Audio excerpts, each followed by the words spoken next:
안녕하세요. 아웃도어 매장을 운영 중인 두 아이의 엄마입니다. 덕은 덕으로 대하고 원수는 원수로 대하라는 말이 있죠. 내게 어떤 영향을 끼치는 사람들을 분간해서 처신해야 한다는 말이죠. 저는 제가 제 가족이 된 사람들 중에서 덕으로 대할 사람과 원수로 대할 사람을 동시에 만나게 되리라고는 생각도 못했습니다. 무슨 문제가 생기면 사람은 어디서부터 잘못된 일인지 생각부터 하게 되잖아요.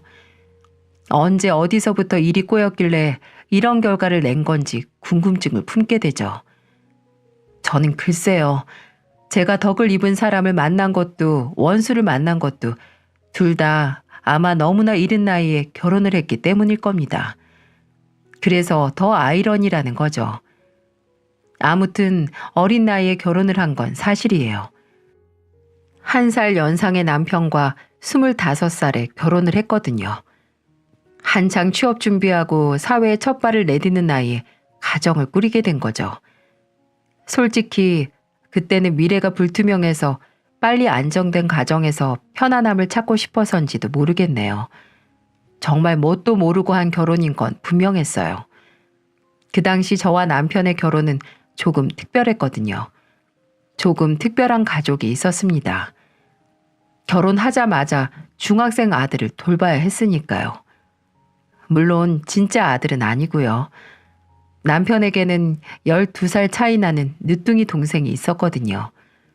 도련님이 9살 때 시어머니는 지병으로 돌아가시고 시아버지와 남편, 어린 도련님 이렇게 세 식구가 살고 있는 집에 며느리로 제가 들어간 겁니다. 도련님이 그 나이 때 거쳐야 할 엄마의 손길은 모두 형수인 제 손길이었던 거죠. 그때 저희 부모님은 제게 결혼을 다시 생각해보라고 하셨어요. 굳이 어린 도련님이 있는데 시댁살이를 할 필요가 있냐고요. 분명 그 어린 도련님은 제가 키워야 할 거라고요. 지금 같았으면 저도 부담스럽고 어려워서 당장 다시 생각했을 결혼이었지만 그때는 정말 어린 치기 때문인지 무턱대고 남편에게 시댁에 들어가 살겠다고 해버렸네요. 남편이 시아버지와 어린 동생만 두고 분가하는 걸 걱정하기도 했고 저도 그런 남편의 마음을 충분히 이해했으니까요. 그 당시 남편은 개인적으로 사업을 시작하고 있어서 바빴고 시아버지는 택시기사로 일하셨기 때문에 아침에 나가면 늦은 밤에야 돌아오셨거든요. 그러니 집에서는 대부분의 시간을 저와 도련님 이렇게 둘이서 보냈네요. 막 사춘기가 온 도련님과의 생활은 처음부터 순탄하지만은 않았습니다. 그 나이 때 남자애들처럼 도련님은 숫기도 없고 말도 없고 집에 오면 방 안에 틀어박혀서 얼굴 보기도 힘들었어요. 제가 그때 다니던 회사에서 퇴근하고 들어오면 조용한 집안에 도련님만 있었습니다.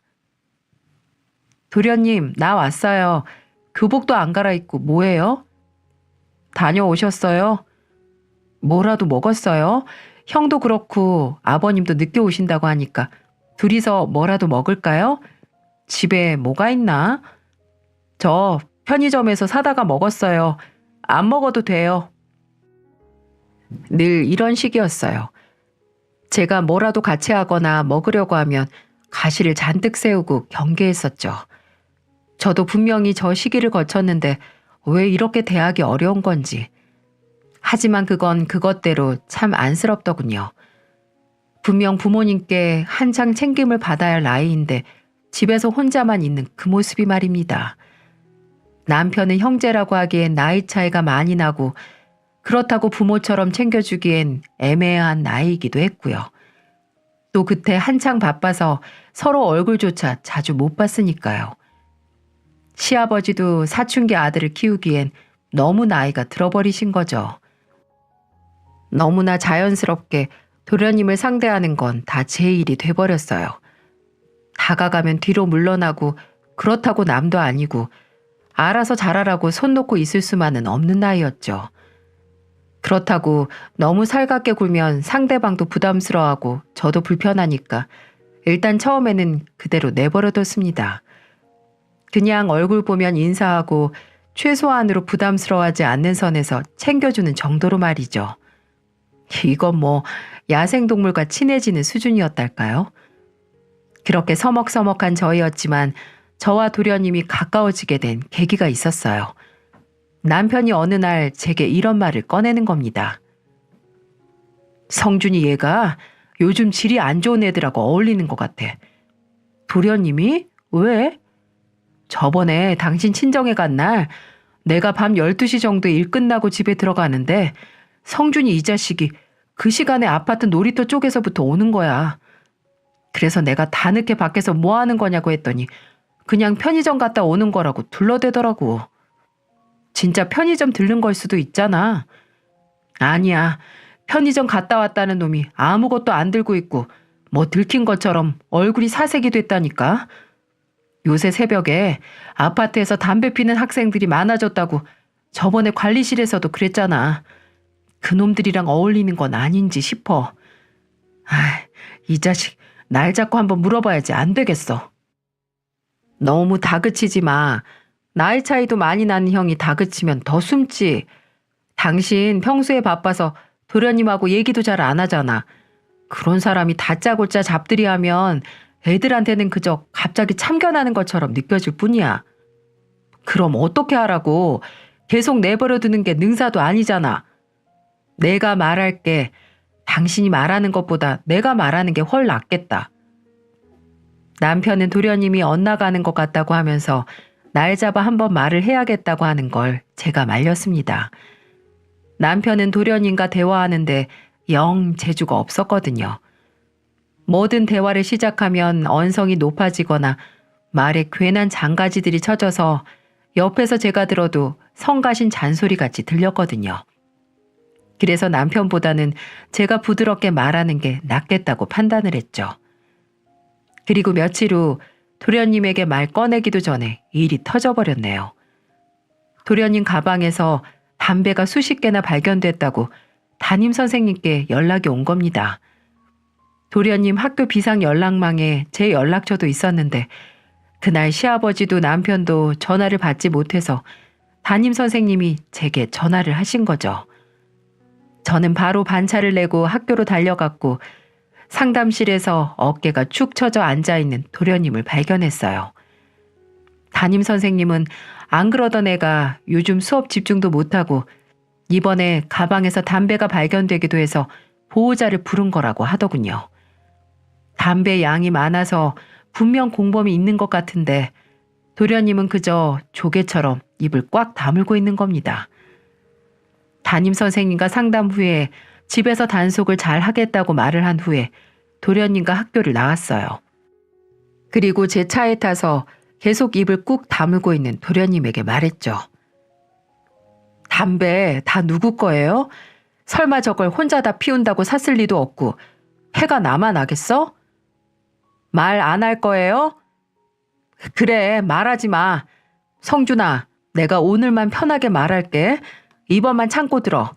저 담배 너한테 맡긴 애들 네 친구 아니야. 지금은 친구라고 생각해서 선생님 앞에서도 말 안 하고 입 다문 거겠지. 근데 걔네가 진짜 네 친구들이라면 네가 상담실에 앉아있을 때 너 걱정돼서 왔었을 거야. 너를 소중히 생각 안 하는 사람을 위해서 괜히 네가 희생해가면서 비밀 지킬 필요가 없다는 뜻이야. 그래봤자 상처 입고 피해보는 사람은 성준이 너란 말이야.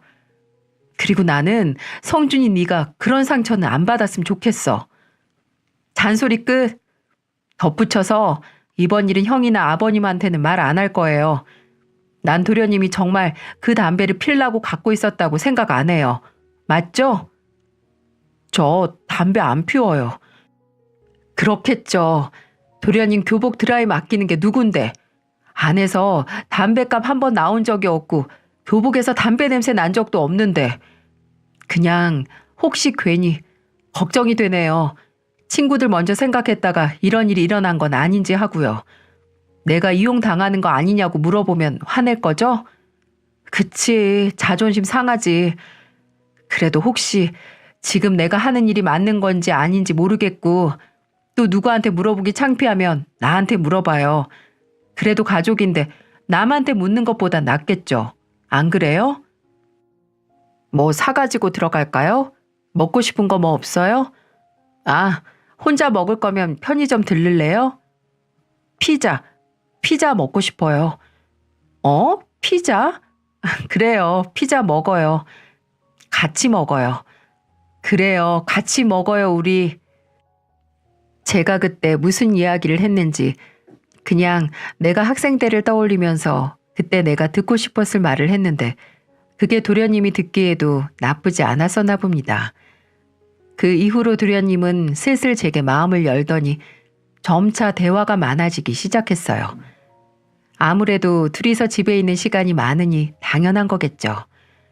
무뚝뚝한 형과 아버지보다는 말도 잘하고 공감도 잘해주는 저와의 대화가 더 편했었나 봅니다. 시덥지 않은 농담에서부터 작은 고민 상담부터 시작해서 이제는 제게 연애 상담을 하기에 이르렀죠. 형수님, 저 이 문자 좀 봐주세요. 문자요? 문자가 왜? 어라? 이거 혹시 여자애한테 온 문자예요? 네, 같은 학원 여잔데 며칠부터 매일 문자가 와서. 도련님이 마음에 들었나 보다.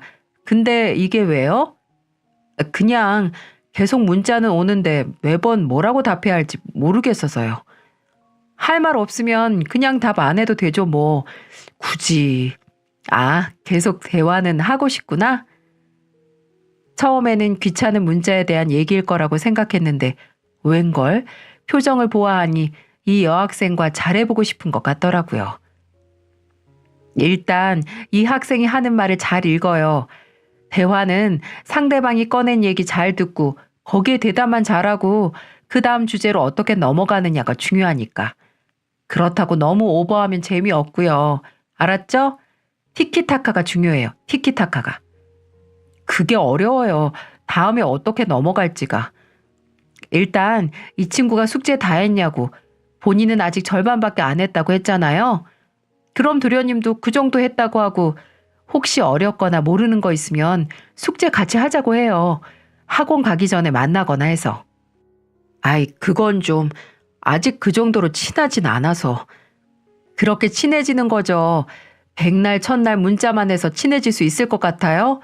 도련님 형은 나랑 대학에서 친해지려고 관심도 없던 고전문학 읽기 동아리에 들어오기도 했어요. 노력을 해야죠, 노력을. 형은 형수님이 먼저 다가왔다고 하던데요. 사기꾼 말을 믿어요? 됐고, 그리고 맞춤법. 맞춤법이 중요해요. 여자들, 남자들 맞춤법 하나 틀리면 좋았다가도 쉽게 식으니까 조심해야 돼요. 네, 그럼 일단 숙제 같이 하자고 보내볼게요. 너무 들이댄다고 생각하진 않겠죠? 그거 부담스럽게 느끼면 먼저 문자도 안 했을걸요. 창피한 거 한순간이니까 일단 질러봐요.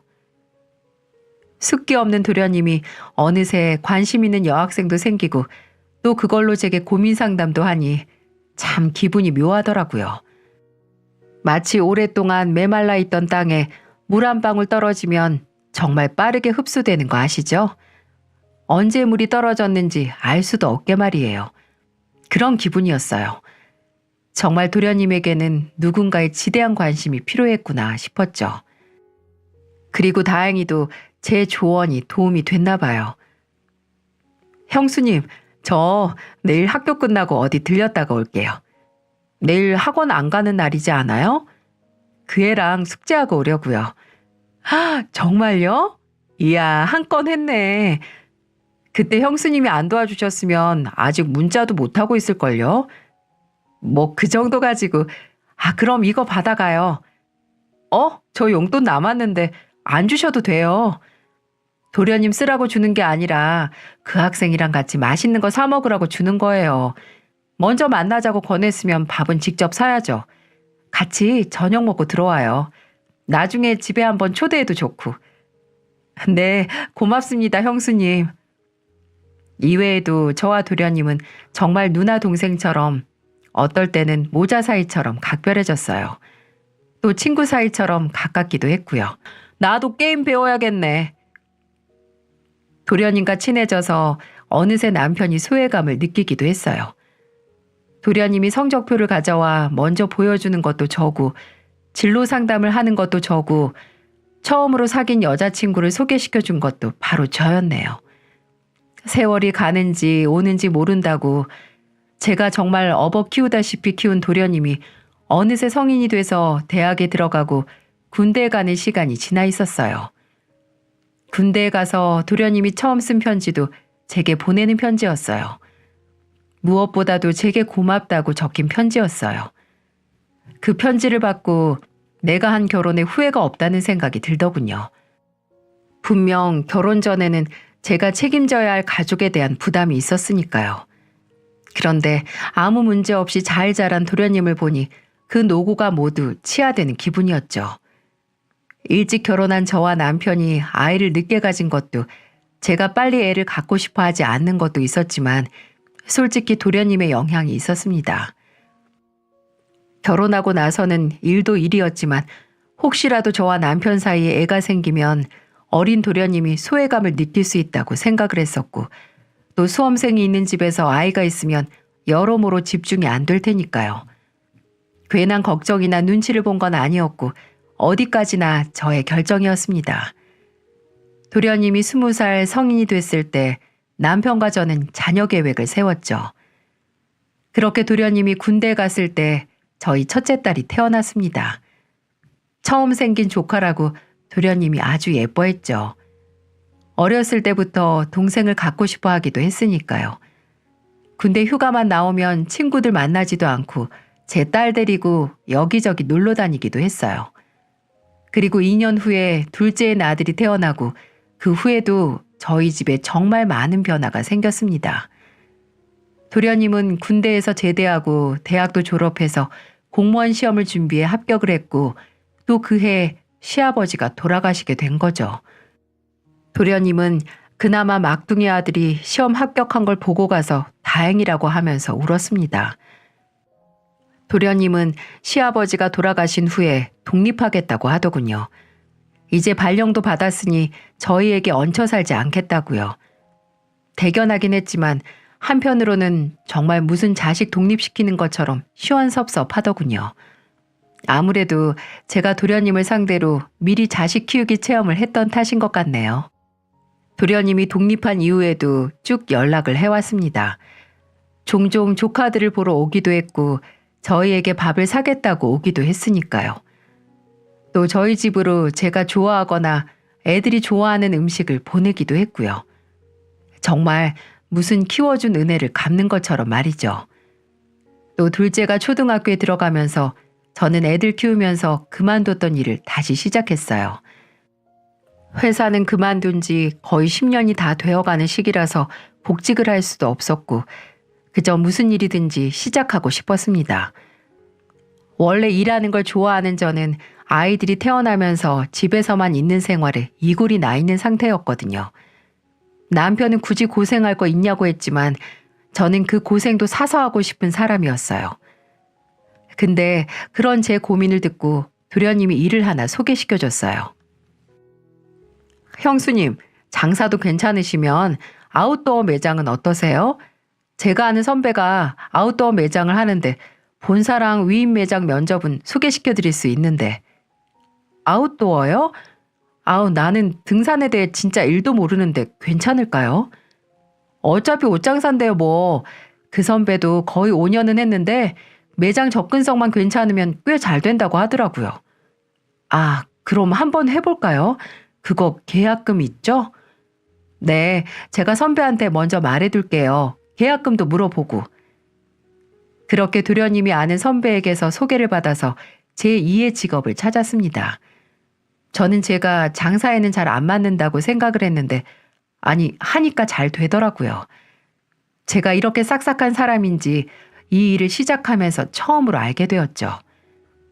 그렇게 새로운 일과 인생의 2번째 페이지를 시작하면서 이제 문제도 걱정도 없을 거라고 생각했는데 참 인생이 그렇게 만만한 게 아니더군요. 모든 건 매주 한 번은 연락을 했던 도련님과 연락이 끊기면서 시작이 됐죠. 만나는 사람이라도 생겼던가 아니면 하는 일이 바쁘던가 하나보다 했습니다. 그런데 무심코 20대 공무원이 과로사했다는 인터넷 기사를 보니 갑자기 덜컥 걱정이 되는 게 아니겠어요? 정말 내가 나이가 들었나 보다 했죠. 그래서 남편과 이런저런 이야기를 하다가 도련님 얘기도 하게 됐습니다. 여보, 요즘 도련님하고 연락해? 왜? 무슨 일 있대? 그걸 모르니까 문제지. 연락이 통 없어. 당신은 혹시 연락하나 싶어서. 당신한테 안 하면 나한테도 안 하지. 다 큰 애가 연락 좀 없다고 무슨 걱정식이나 해.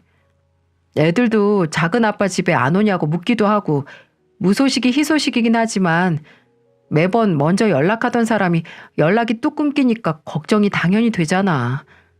쓸데없는 걱정이야, 쓸데없는 걱정. 이 김에 당신도 성준이랑 연락 좀 줄여. 무슨 걔가 진짜 아들이야? 남편은 이 김에 심적으로 독립도 시키라고 하더군요. 제가 도련님을 끼고 도는 것도 아닌데 말입니다. 남편과 도련님 사이가 대면대면 하긴 했지만 남편은 늘 도련님 얘기만 나오면 대수롭지 않은 일이라고 넘겼습니다. 그렇게 도련님과 연락이 안 된 지 한 달 가까이 됐을까요? 점심 약속이 있어서 밖에 나갔는데 약속 장소가 도련님이 일하는 도청과 멀지 않더라고요. 그래서 매장으로 들어가기 전에 들러서 커피 한 잔 사다가 주려고 했습니다. 자치센터에 들어가서 도련님을 찾는데 민원 창구에는 안 보이는 거예요. 사무실에서 일하고 있나 보다 해서 거기 있는 직원에게 강성준 씨 어디 있냐고 물어보니까 글쎄 병가를 내고 쉬고 있다는 게 아니겠어요? 근 한 달 연락이 안 되더니 직장도 쉬고 있다니 분명 무슨 일이 생긴 거 아닌가요? 저는 당장 도련님에게 전화를 걸었지만 전화도 받지 않더군요. 혹시 어떤 사정으로 연락을 피하고 있는 건가 해서 문자를 남겼습니다. 방금 병가 낸 거 알았다고. 대체 무슨 일이냐고요. 뭐라도 괜찮으니까 연락 좀 달라고 남겼죠. 남편은 이 얘기를 듣고도 그저 시큰둥 하더라고요. 큰일 아니겠지 하면서요. 그렇게 이틀 후에 드디어 도련님에게서 연락이 왔습니다. 저도 모르게 전화를 한 도련님에게 소리를 질렀네요. 생각이 있는 거예요? 없는 거예요? 걱정하는 가족은 생각도 안 해요? 죄송해요, 형수님. 저도 경황이 없어서 저 지금 병원이에요. 어딘데요? 입원한 거예요? 네. 형수님, 혹시 지금 시간 괜찮으시면 병원으로 와주실 수 있으세요? 평소 같으면 제가 병원에 간다고 했을 때 올 필요 없다고 만류했을 사람이 먼저 와줄 수 있냐고 물으니까 덜컥 겁이 나더군요. 대체 어디가 어떻게 아프길래 저는 무슨 말을 들어도 놀라지 않을 각오를 하고 병원으로 달려갔습니다. 분명 마지막으로 봤을 때와 다르게 살이 쭉 빠진 도련님이 병실에서 저를 반겨주더군요. 그리고 그런 도련님 입에서 나온 말은 그야말로 저를 주저앉게 만들었어요. 신장암이요? 지금 암이라고 했어요? 도련님이 암이라고요? 그냥 말만 암이지 그렇게 걱정하실 필요 없어요. 다행히 이번에 우연히 건강검진하면서 발견했고 초기라서 전이 된 것도 없어서 절제 수술만 받고 그 후에는 추적 관찰만 하면 된대요. 그래도 어떻게 걱정을 안 해요. 아니 이렇게 늦게 말하는 게 어디 있냐고요. 미리 말해서 뭐해요. 그냥 걱정만 나누는 거지. 그래서 수술은요. 오늘 조직 검사하고 이제 날 잡아야죠. 걱정 마세요. 근데 그것보다 오늘 형수님께 할 얘기가 있어서요. 계속 걱정하지 말라는 말만 하고 무슨 얘긴데요. 나 정말 지금 도련님이 무슨 얘기를 해도 안 놀랄 자신 있어요. 진짜 놀라시면 아니 제가 지금 무슨 말을 하든지 무너지시면 안 돼요. 무너질 게 어딨어요. 그게 무슨 도련님 지금 울어요? 당장 본인이 암에 걸렸다는 소식이 본론이 아니라는 사람이 울기 시작하니까 도통 감을 잡을 수가 없더군요. 살집 하나 없는 얼굴로 몸을 부르르 떨면서 눈물을 쏟기 시작하는데 불안해서 혼났네요. 왜 대체 우는데요? 어디 안 좋은 데가 더 있대요? 그게 아니라 제가 문제가 아니고요. 형수님, 이것 좀 봐주세요. 도련님은 얼굴을 흠뻑 적신 눈물을 닦더니 병실 침대 옆에 있는 서랍에서 종이봉투를 꺼내는 겁니다. 그때까지만 해도 그게 뭔지 몰랐지만 그 종이봉투를 보자마자 불안감이 끝을 모르고 고조됐어요. 대체 뭐가 나올지 알 수가 없었으니까요. 그리고 도련님이 봉투에서 꺼내 제게 보여준 건 그야말로 충격 그 자체였습니다. 도련님이 무슨 말을 하던 놀라지 않을 각오를 했는데 이게 말이나 됩니까? 대체 왜 제게 이런 일이 생긴 거냐고요. 이게 대체 뭐예요? 이런 걸 도련님이 왜 가지고 있어요? 도련님이 찍은 거예요? 일단 제 말부터 들어보세요, 형수님. 저도 다 사정이 있어서 그런 거니까. 도련님이 제게 보여준 건 다름 아닌 남편의 사진이었어요.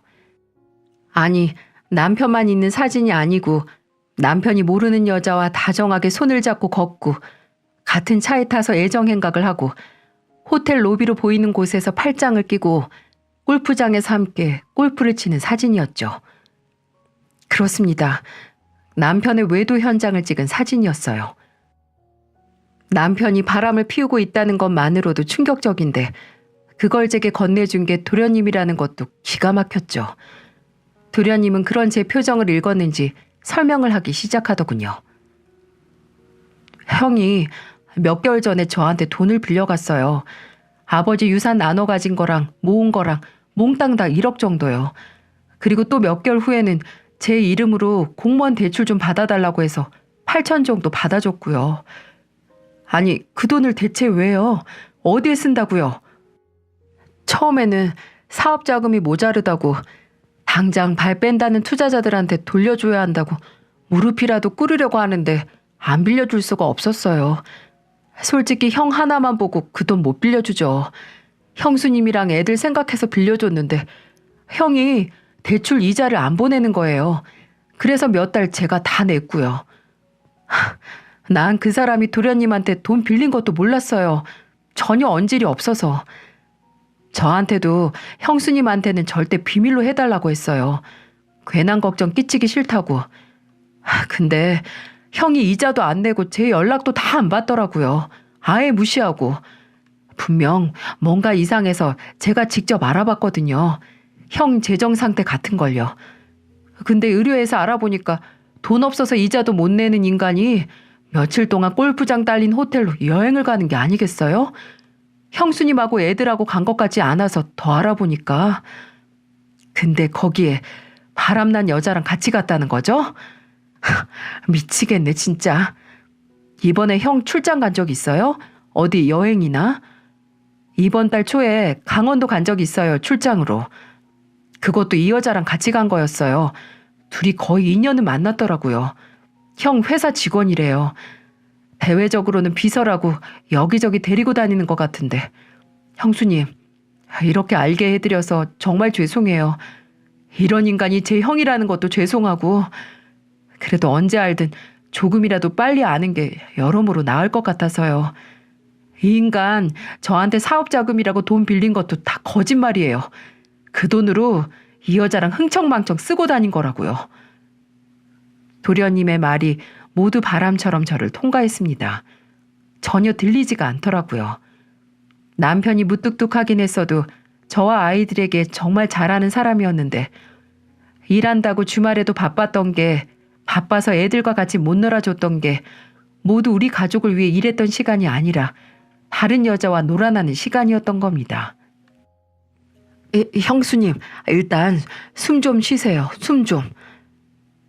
그때 제가 숨 쉬는 것도 까먹었나 보더라고요. 순간적으로 머리가 어지러하더니 몸까지 휘청거렸습니다. 간헐적으로 숨을 헐떡거리는 절 보고 도련님이 이런 소리를 하더라고요.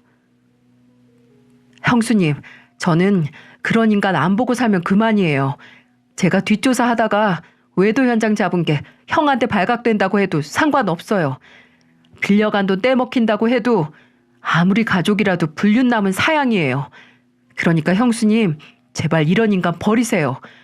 혹시라도 애들 생각해서 참지 마시고 당장 제 몸에 있는 암세포보다도 해로운 인간한테서 도망가세요. 맞습니다. 참을 게 있고 안 참을 게 있는 거죠. 저를 그리고 우리 애들을 배신한 인간을 용서할 수 없었어요. 당장 함께 산 20년의 시간을 송두리째 우습게 만든 그런 인간을요. 저는 도련님에게 사진을 받고 이제 내가 알아서 하겠다고 말했습니다. 도련님은 일단 수술 걱정만 하라고요. 그리고 남편이 빌린 돈도 꼭 받게 해주겠다고 했죠. 걱정이 가득한 도련님의 얼굴을 뒤로하고 병실을 나왔습니다.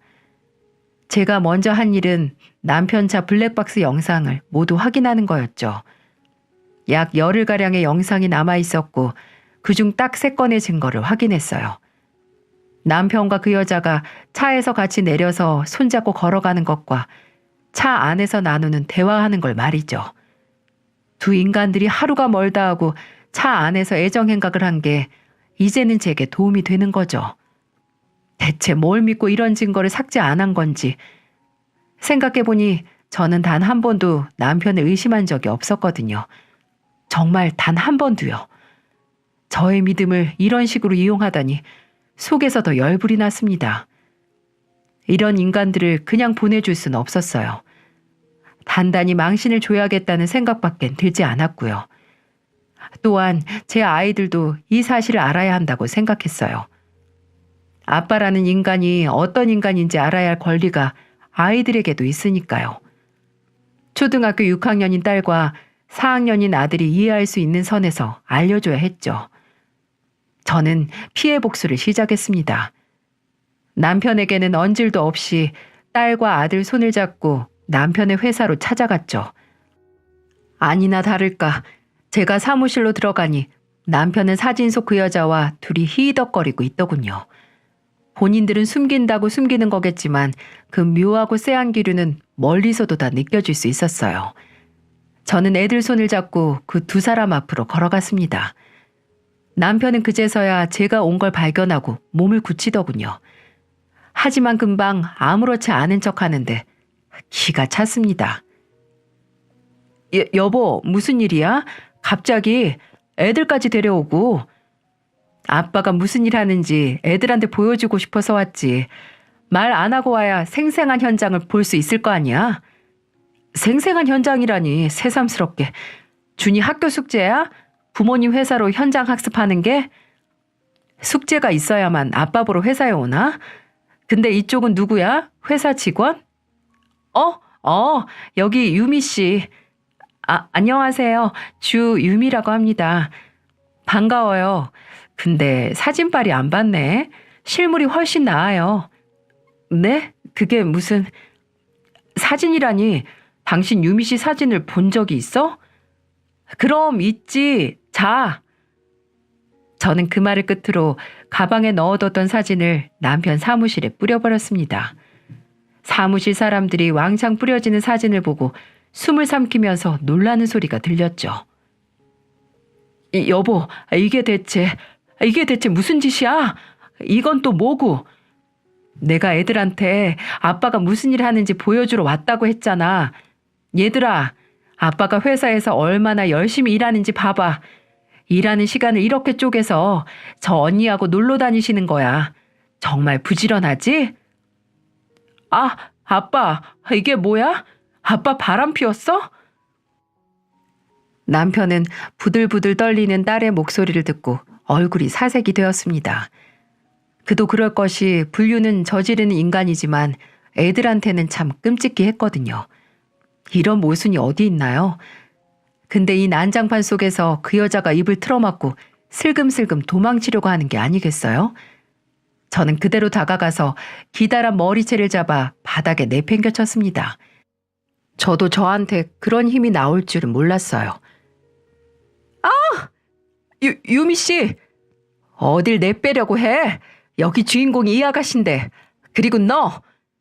짝! 저는 저와 제 앞에서 넘어진 여자를 챙기는 남편의 뺨을 사정없이 후려 갈겼습니다. 그렇게 애틋하면 둘이 살아. 나랑 애들이 빠져줄 테니까. 가정까지 찢어놓는 그 천년의 사랑 응원해 줄 테니까 천년만년 잘 살라고. 여보, 소미야, 준이야. 남편은 떠나는 저와 애들을 붙들었어요. 아니, 붙들려고 했습니다. 남편이 애들의 손을 잡고 늘어지자 애들은 그대로 남편의 손을 뿌리쳤죠. 암묵적인 거절의 표시였고 남편은 그대로 바닥에 주저앉았어요. 상간 남녀가 나란히 사무실 사람들의 주목을 받으면서 바닥에 널브러져 있는 게 참 보기 좋더라고요. 이렇게 깔끔하게 끝났으면 얼마나 좋았을까요? 아니, 다른 여자가 좋아서 만났으면 이제 그 여자랑 살면 되는 거 아닌가요? 왜 본인이 망친 가정을 그렇게 놓지 못하는 건지 여러분은 이해가 가시나요? 남편은 이후로 제게 맹렬하게 용서를 빌기 시작했어요. 그 여자도 회사에서 잘랐다고 하면서 말이죠. 남편과 살던 집에서 나와 애들과 함께 단기 임대 오피스텔에 있었는데 어떻게 알아낸 건지 거기까지 와서 기다리고 있더라고요. 여보, 여긴 어떻게 알았니? 헛수고했네. 올 필요 없었는데. 무슨 말을 해도 내 생각 바뀌는 일 없어. 유미 씨, 아니 그 여자도 회사에서 내보냈다니까. 제발 나 한 번만 믿어줘. 정말 한순간이었어. 한순간. 아, 인연이 한순간이야? 난 몰랐네. 정말이야. 믿어줘. 아니 우리 애들 소미랑 준이 생각해서 제발 한 번만 눈 감아주라. 어? 내가 왜? 오히려 애들이 아빠랑 당장 이혼하라고 하는데 그 응원 때문이라도 해야지. 애들이 당신이랑 같이 살기 싫대. 내가 정말 꼴이 말이 아니야. 애들도 내 연락 안 받고 또 당신 그날 사무실에서 난리치고 직원들이 얼마나 뒷말을 많이 하는 줄 알아? 대표인 내가 얼굴을 못 들고 다녀. 그게 내 잘못이니? 그것도 각오 안 하고 간도 크네. 간도 커. 당신 정말 나랑 이혼할 거야? 그래. 우리 가족 배신한 당신 같은 인간 필요 없어. 아무리 싹싹 빌어도 내가 사양이야. 아무리 이렇게 말해도 남편은 알아먹지 않았습니다. 집에 찾아오고 매장으로 찾아오고 눈물 나는 정성을 쏟더군요.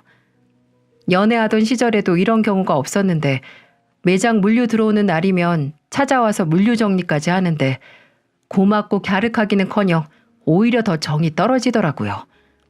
버림받고 싶지 않아서 발광하는 것처럼 보이기만 했어요. 그 옷 거기 두는 거 아니야. 그냥 냅둬. 성가시고 일할 거리만 더 늘어. 그럼 어디다가 둘까? 무겁잖아. 내가 할게. 안 무거워. 됐어. 언제까지 귀찮게 할래? 당신 저번에는 소미 학원 앞에서 기다리고 있었다며? 어차피 소미도 못 봤어. 아무리 기다려도 안 나와서. 소미가 아빠 얼굴 보고 싶지도 않아서 당신 발견하고 학원상가 뒷문으로 도망쳤대. 언제까지 이럴래? 당신하고 애들이 나 용서해주기 전까지. 진짜 난 우리 가정 지키려고 이러는 거야. 제발 내 마음 좀 알아주라. 그럼 내가 말하는 거 들어줄 수 있어? 뭐든 말해. 뭐든. 도련님한테 빌린 돈이나 갚어. 그럼 다시 생각해 볼게. 그걸 어떻게 알았어? 성준이 그 자식이 말했어? 당신한테? 그 돈 갚으라고? 헛소리 하지 말고 그 돈이나 갚아. 도련님, 지금 그 돈 필요해. 당신은 동생이 아픈데 빌려간 돈도 안 갚고 배째라고 하면 어떻게 하자는 거야? 아니면 그 여자랑 매일같이 놀러 다니느라 다 썼니? 아니야, 알았어. 갚을게. 내가 갚으면 다시 나 받아주는 거지? 그래, 알겠어. 한 푼도 남김없이 다 갚으면 그때 받아줄게. 그때 그 희망에 찬 얼굴, 저는 잊을 수가 없었어요. 그렇게 우습고 불쌍한 남편의 얼굴은 처음이었으니까요. 그리고 며칠 후 도련님이 제거 수술을 마치고 퇴원하는 날 병원에 갔습니다. 도련님은 제 얼굴을 보고 다짜고짜 묻더군요. 형수님, 대체 뭘 하신 거예요? 대체 뭘 하셨길래 형이 저한테 돈을 갚은 거냐고요? 매번 연락만 피하던 인간이. 갚았어요? 다행이네요. 아니, 무슨 말로 회유를 하신 거예요? 아니요, 그냥 협박? 협박한 거죠. 몸은 어때요? 5일만 입원해도 되는 거예요? 네, 괜찮아요. 몸도 괜찮고 형이 돈 갚아서 당장 병원비 문제도 해결됐고 일주일 후에 수술 부위 때문에 병원 와야 하긴 하지만은요. 앞으로는 추적 관찰해야 하는 거죠? 네, 당장은 2주 후에 혈액 검사 하러 오래요. 앞으로 이런 작은 고생 몇 번만 하면 되죠, 뭐. 그때 불러요. 같이 오게. 형수님은 정말 아직도 제가 철부지 아들처럼 보이시나 봐요. 병원 정도는 저 혼자 올 수 있어요. 도련님이 아니라 나 때문에 같이 오자는 거예요. 네? 그게 무슨... 그 인간 실체 알고 벗어날 수 있게 해준 게 도련님 덕분이잖아요. 같이 병원이라도 와서 검사 결과 괜찮은지 두 눈으로 확인해야 내 마음이 괜찮을 것 같아요. 어떻게 보면 도련님이 내 은인인데. 이게 무슨 은인이에요. 좋은 소식 전해준 것도 아닌데. 이미 일어난 일인데 모르는 것보다 아는 게 훨씬 낫죠. 정말 잘 키웠더니 은인 됐네. 저야말로 형수님이 제 은인이죠. 형수님 없었으면 제가 엇나갈 수도 있었을 텐데 진짜 엄마 없는 애 잘 키우셨어요, 형수님이. 제 청춘을 바쳐서 키웠더니 안 일어났으면 좋았을 일이지만 어쨌든 도련님이 똥 피할 수 있게 도와준 거죠. 도련님은 끝까지 헤어지는 거 맞냐고 확인을 했습니다. 혹시라도 그 쓰레기 안고 살까봐 걱정됐나 봐요. 저는 걱정하지 말라고 도련님 몸 걱정이나 하라고 하면서 돌려보냈습니다. 그리고 하루 뒤에 당당한 얼굴의 남편이 오피스텔로 찾아왔더군요. 나 돈 다 갚았어. 못 믿겠으면 성준이한테 전화해서 물어봐. 들었어, 어제 도련님한테. 그럼 다시 집으로 돌아오는 거지? 이 집은 어떻게 할 거야? 단기 임대 계약이 언제까지지? 짐이 별로 없기는 한데 아무래도 이삿짐 센터에 연락하는 게 낫겠지? 이사? 왜? 왜긴 왜야. 다시 집으로 돌아가야지. 내가 왜? 할 말 다 했으면 나가. 좀 있으면 애들 와. 그게 무슨 소리야? 당신이 성준이한테 돈 갚으면 다시 받아준다고 했잖아. 난 생각해 본다고 했어. 아예 확정한 게 아니라. 당신 말 믿고 성준이 자식 돈까지 다 갚았는데 이제 와서 말장난하는 거야? 뭐야? 당신이 동생한테 빌린 돈 당연히 갚는 건데 그게 그렇게 억울하니? 그리고 당신도 결혼식 때 했던 약속 안 지켰잖아. 검은 머리가 팥불이 될 때까지 서로만 사랑한다고. 당신이 약속 안 지켰다고 억울해할 입장은 아니지. 안 그래? 남편은 그대로 주저앉아서 울 것 같은 표정을 짓더군요. 저는 그런 남편에게 덧붙였어요. 오늘 도련님 병원 들리기 전에 변호사 만나고 왔어. 아, 그리고 당신하고 정리되면 바로 그 여자한테도 상간녀 소송 걸 테니까 그런 줄 알아. 아직 만나고 있다면 대신 전해주고.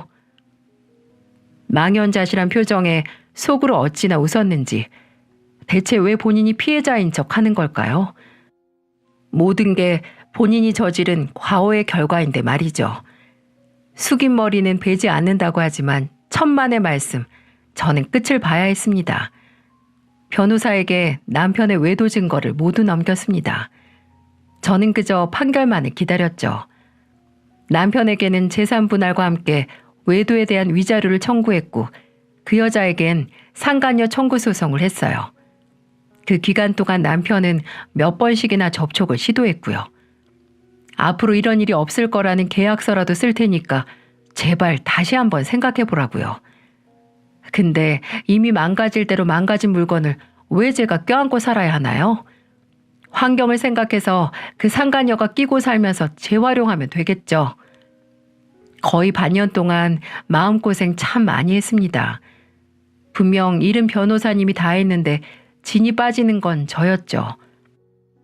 아무리 있는 정 없는 정 다 털릴 대로 털려도 20년이란 결혼 생활이 짧은 시간은 아니니까요. 후련한 만큼 속이 쓰기도 했습니다.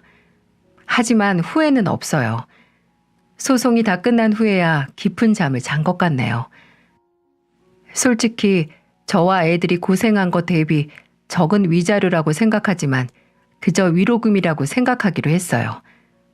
도련님은 무사히 몸 안에 암세포를 떼어냈고 저는 암덩이 같은 존재를 인생에서 제거했네요. 뭐 끝까지 깨끗하게 제거한 건 아니었어요. 전 남편이 애들에 대한 양육권을 주장했기 때문이었죠. 전 남편이 바람을 피우긴 했지만 애들을 못 키울 환경은 아니기 때문이었어요. 전 남편은 애들만이라도 보고 싶어서 양육권을 주장했지만 근데 이게 오히려 독이 됐네요. 애들이 아빠와는 만나고 싶지 않다고 했기 때문이었죠. 특히 딸이 바람을 피운 아빠와는 절대 만나고 싶지 않다면서 아주 난리를 부렸습니다. 전 남편은 그게 꽤나 큰 충격이었는지 끝내 양육권 소송을 포기했고요. 저에게도 물론이지만 전 남편의 외도는 아이들에게도 아주 큰 상처였으니까요. 하지만 지나온 사건이 크고 충격적인 만큼 저와 아이들은 더욱더 돈독해졌어요. 지금은 괜찮은 전셋집으로 옮겨서 잘 살고 있어요. 저희 셋이서 오순도순 살 수 있는 우리 집 마련을 목표로 열심히 살고 있네요. 또 기쁜 소식은 이제 저희 도련님이 서방님이 된 건데요. 도련님이 오랜만에 애들과 함께 식사를 하자고 부르더니 결혼할 여자를 소개시켜 주는 게 아니겠어요? 형인 전 남편과도 연을 끊어서 이제 남은 가족이 저와 아이들 뿐이라고 했습니다. 그래서 누구보다도 저와 아이들에게 먼저 소개시키고 싶었다고 하더라고요. 가제는 개편이라고 하는데 같은 핏줄인 전 남편과 도련님이 같은 종류의 인간이 아니라 오히려 생판남인 저와 같은 종류의 인간이었던 건 아니었나 이런 기분이 들었죠.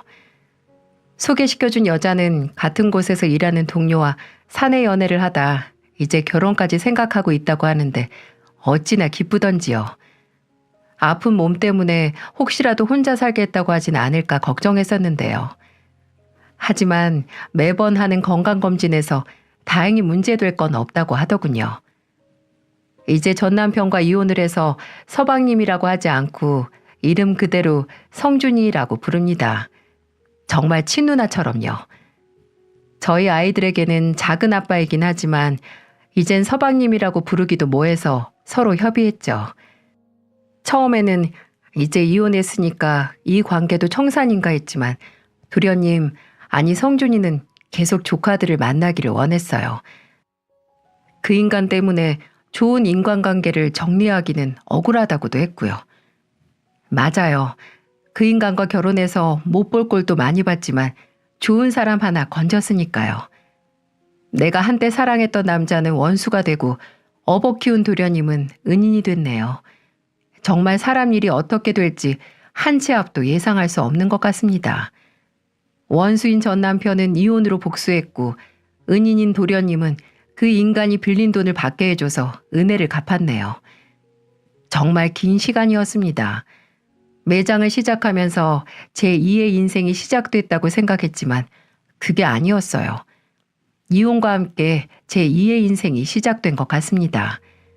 그리고 이번 인생은 정말 후회 없이 보내고 싶어요. 저와 아이들과 함께 말이죠. 길고 긴 저의 연대기를 들어주신 모든 분들께 감사의 말씀을 드립니다. 저의 사연을 채택해 주신 분들께도 감사드리고요. 평소 즐겨 듣던 채널에 사연이 채택된 걸 보면 정말 앞으로는 좋은 일만 일어날 건가 봐요. 저와 여러분의 앞에 꽃길만 가득 펼쳐지길 바랍니다.